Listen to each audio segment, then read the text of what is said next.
Jollibee drive-thru po kami ng ano, JR. No, bili tayong burger.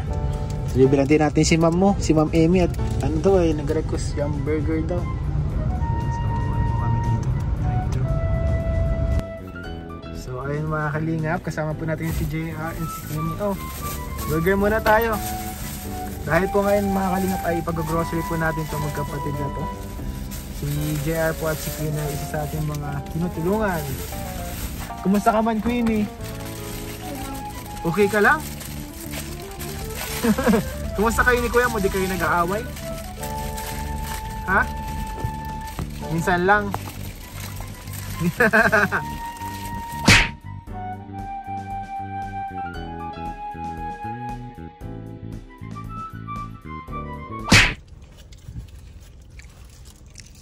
I'm karap. So ngayon pong araw mga kalingap ay ipag-grocery po natin si JR at si Queenie. So anong mga gusto niyong bilhin sa grocery? Ha? Notebook po. Notebook? Po sa ano, sa school. Ay, pang school? Ay, sa grocery tayo mapunta eh. Sige, mapunta na lang din tayo tuloy sa ano, sa New One, ano? Para magbili din tayo ng mga panggamit sa school. Anong kailangan niyo? Notebook? Po, at Ano pa? lapis po. Lapis? Kailangan mo Queenie ng lapis? Ikaw? Ballpen po. Yara guys, let's go. Kasama na natin yan guys. Dito tayo sa HP. Mag-grocery tayo kasama sila JR. Ayun mga kalingap, mag-grocery nga po tayo ngayon kasama sila JR at Queenie. Maraming salamat nga po pala sa nag-sponsor ng pag-grocery na to kay Tita Owie of Hong Kong. Maraming salamat po sa inyo ma'am. Malaking tulong po ito sa magkapatid na JR at Queenie.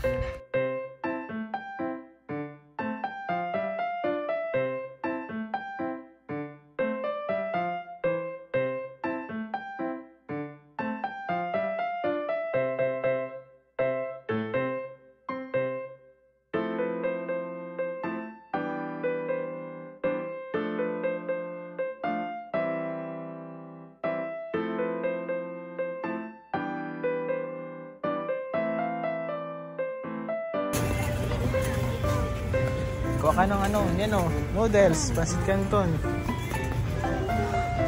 Pang breakfast.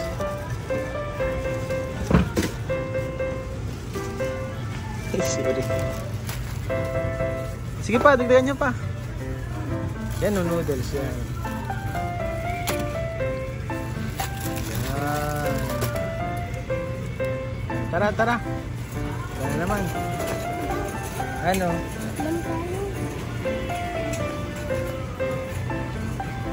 Tinapay, kuha tayong tinapay.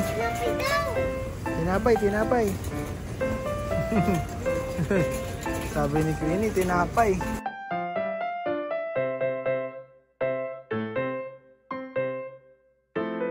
This is cheese. Kuha tayo ng cheese to, palaman. Ayan. O dito, wow, ano? Pang-ulam. Kuha kayo niyan, no? Wow, ulam. Yan. Ito pa, ako pa.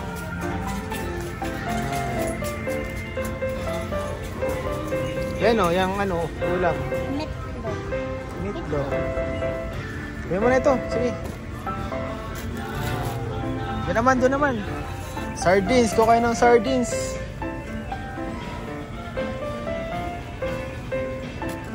Sige, dagdagan mo pa. Nakain ka niyan? Favorite mo yan? Ikaw, anong favorite mong ulam? Yan, ulam. Yan palang favorite. Sige pa, dagdagan nyo pa. Dagdagan nyo pa yung sardinas.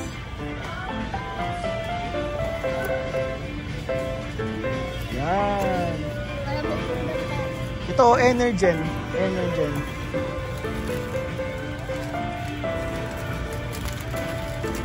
Gusto mo yan? Ay, ang unting yan. Yung isang ano, ito din oh. Yan oh, ito yan. Yan.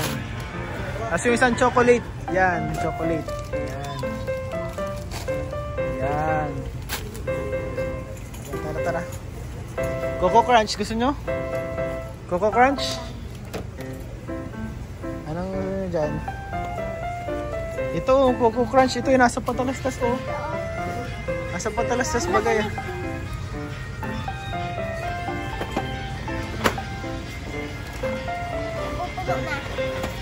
Yan. Tayo sa ano? Mga biskwit. Pangbawan nyo, biskwit. Dito sa unahan. Biskwit dito. Dito. Ayan, biskwit.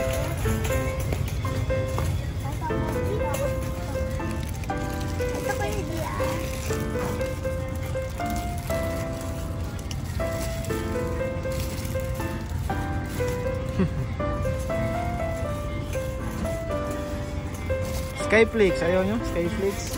Ayan, Libisco.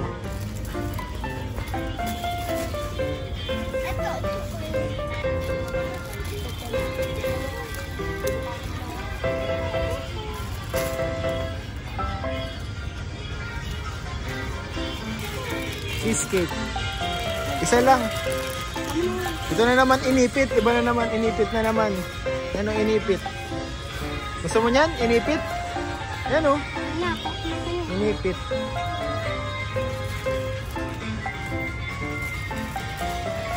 Fudgy bar. Yan o, cupcake. Cupcake. Yan. Notebook. Kuha na, notebook. Grade ano ka na baga? Grade ano ka na? Grade 1 pa lang. Grade 1?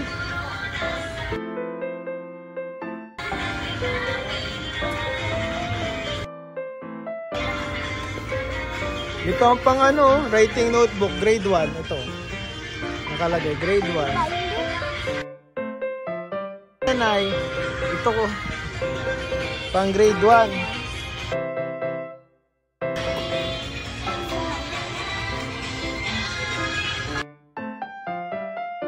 Ikaw, JR, papel. Ito lang pala ang ano nila. Kulang po yung ano nila dito, guys. Wala pala sila dito mga ano, tinda. Sige na ako, ano na.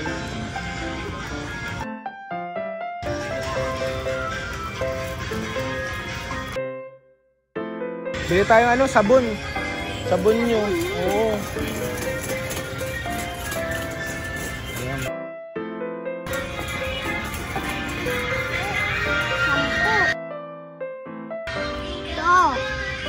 Ito oh. Ito na, dyan oh. Dito, ito. Diyan. Ito. Yan. Yan. Kulay pink. Ano?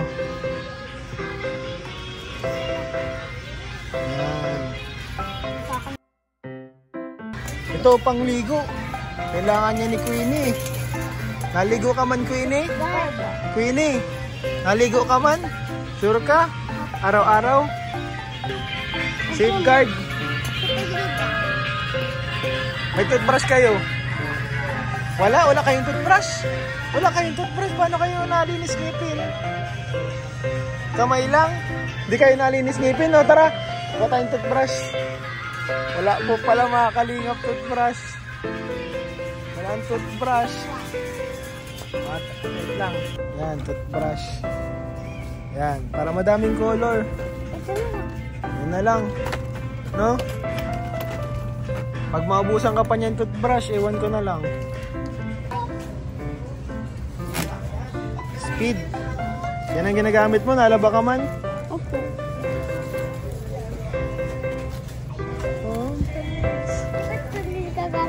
Ito, yan o, powder. Powder na ano, panlaba. Kuha ka ng ano yan, dalawa. Dalawa niyan. Yan, kulay green na naman.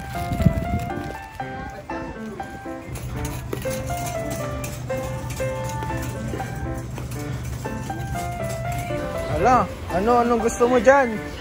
Anong gusto mo dyan? Napapatingin ka dito ah. Napa-stop ka. Anong gusto mo? Anong gusto mo? Ito. Marshmallow. Flowers. Gusto mo yan?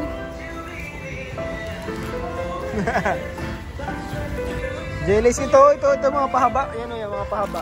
Yan. Yan. Jelly Ace. Mahilig pala ikaw dyan sa ganyan? Mahilig ka dyan? Yan pala ang mga hilig mo eh. Tara, bayad na tayo dun. At pwede naman nata dito.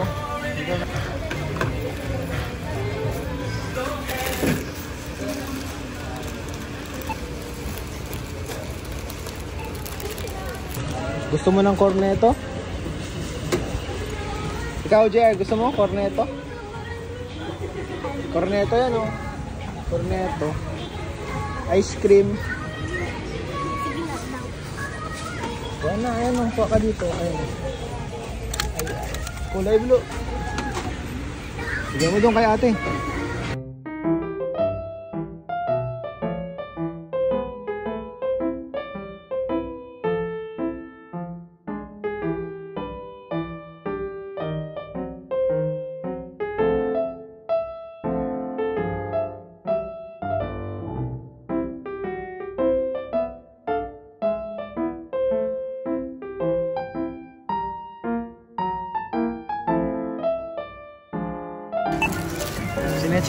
Sinecheck mo kung may kulang. Mag-toothbrush na kayo ah.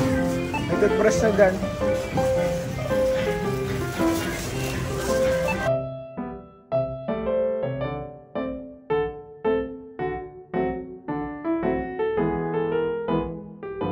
Bayad na, JR. Joke lang.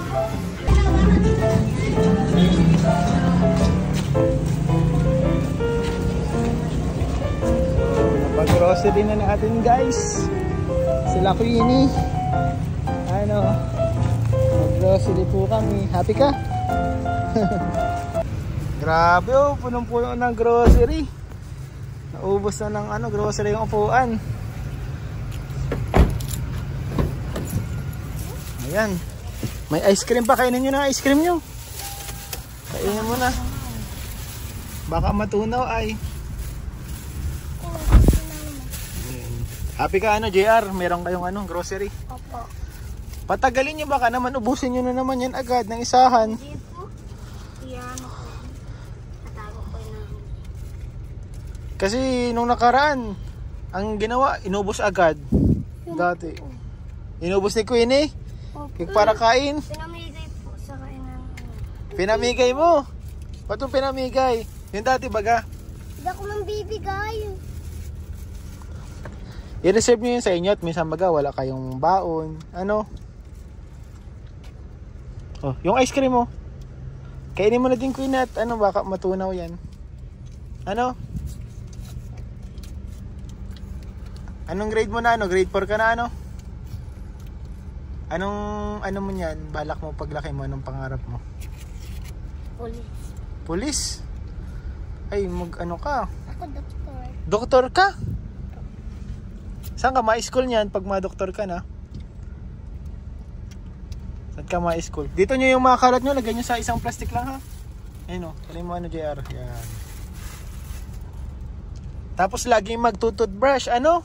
Kasi po pala itong mga kalingap ay walang mga toothbrush. Lagi mag-toothbrush. Ang pag-toothbrush kada makatapos ng pagkain. Ikaw, tuwing kailan ka nag-toothbrush? Minsan lang po kasi gamit lang po namin kamay. Kamay lang gamit nyo pag nag-toothbrush? May toothpaste kayo? Wala din. Ay. Di pinagangkit-kit nyo lang yung ngipin nyo. O di ngayon may toothbrush na kay JR Kaya pala ikaw, nininail cutter mo yung ngipin mo dati. Dati po, nininail cutter nito yung ngipin niya. Kaya mo nangyari sa ngipin niya Pagkakita mo ano nangyari sa ngipin. Ayan Tigninil cutter pa naman yung ngipin. Akin po, natatanggal na po dito. Yung harap. Kailangan kasi para hindi matanggal yung mga ngipin nyo, dapat nagtututbrush kayo palagi. JR? Opo. Tuwing kailan na-toothbrush? Umaga hanggang gabi po. Umaga hanggang gabi, di walang tigil na toothbrush yun. Umaga hanggang gabi, nagtututbrush ka. Di buong araw yun ang gagawin mo, matutbrush.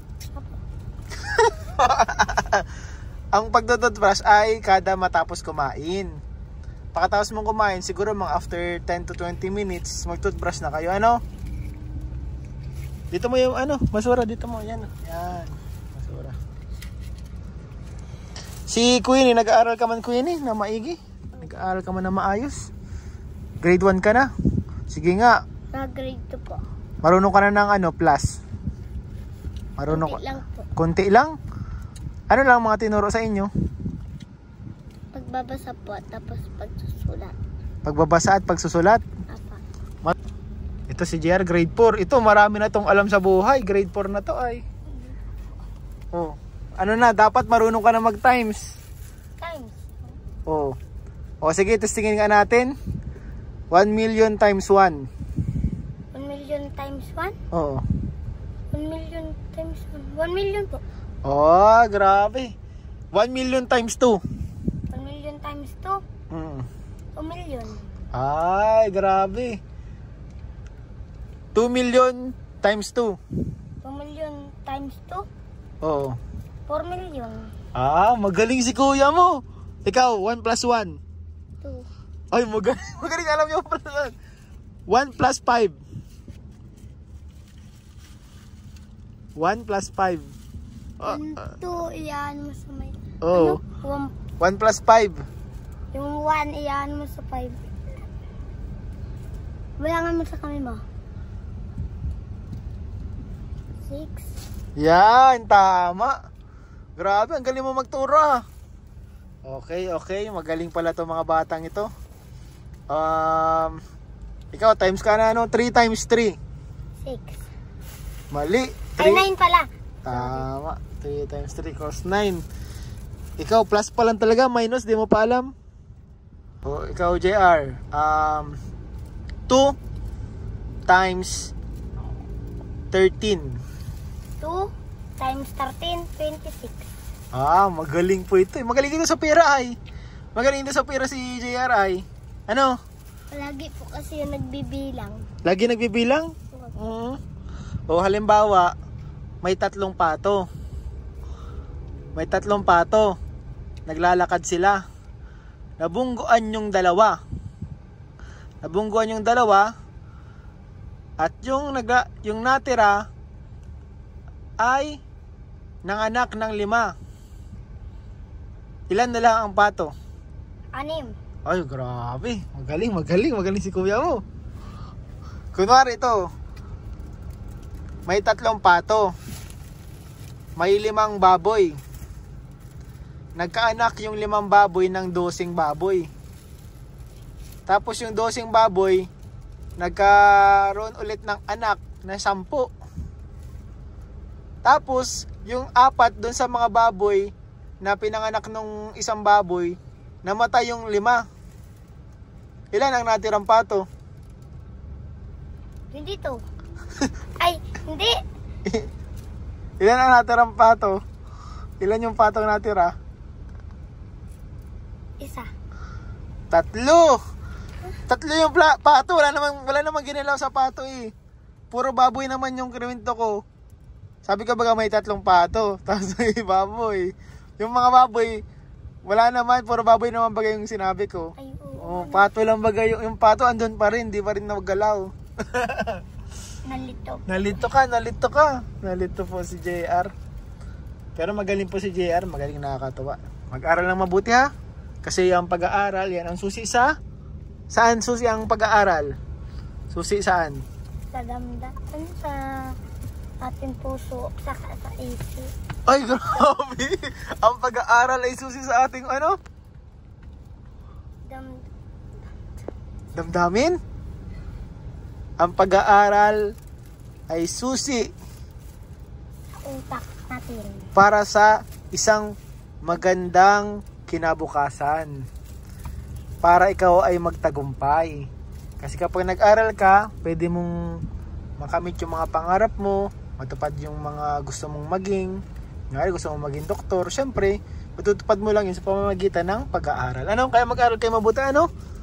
Para yung, yung future nyo maganda. Pagdating ng panahon, di kayo magugutom, ano? So, ayun mga kalingap. Hatid na din po natin to sa bahay nila, sila JR.